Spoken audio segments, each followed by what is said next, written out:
Caffeine stimulates the CNS, we know that.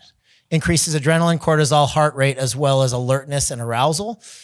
The boost is helpful in small doses, but at higher doses, and the higher doses are above 600 milligrams. Okay, they say anything up to 400 milligrams is healthy. Anything from 400 to 600 is borderline. Anything above 600 milligrams is considered to be attached to negative side effects. Okay, so the typical strong cup of coffee or shot of espresso is 200 milligrams. Okay, so you guys can do the math. Research shows that high doses of caffeine heighten stress, reactivity, amplify perceived workload, and worsen emotional regulation. Additionally, if you have more, no matter what time, particularly later in the day, prior to 10 hours before, because the half-life for caffeine is about 10 hours, prior to 10 hours before bedtime, if you exceed 600 milligrams, you're gonna affect your deep sleep. People who are already under heavy cognitive or emotional load tend to be more sensitive to the effects leading to overwhelm. How many people notice that when they're having a particularly stressful morning, if you have a second cup of coffee, the stress increases when nothing else has changed? Yeah, just be aware of what's happening in your physiology. Okay, alcohol.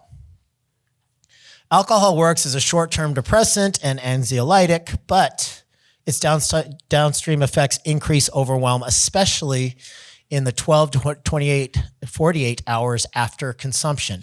In the short term, it reduces inhibition and tension and temporarily blunts the stress response, but physiologically, the brain compensates by increasing excitatory stress chemistry afterwards, disrupting REM sleep, elevating next day cortisol and irritability, and impairing executive function and emotional control.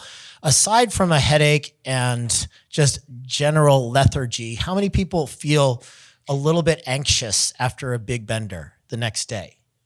Yeah, that's physiologic. It actually is chemical in your body. Not only have you depleted a lot of things and really dehydrated yourself, and injected poison into your body for the last however many hours. But additional to that, you actually have increased cortisol, which leads to increased stress and anxiety the next day. No judgment, just be aware that it's happening.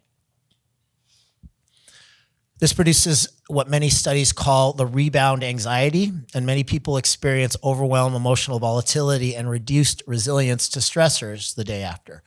Even 1 to 2 drinks can meaningfully affect sleep quality, mood regulation, and mental bandwidth the following day. Heavy or frequent use compounds this effect.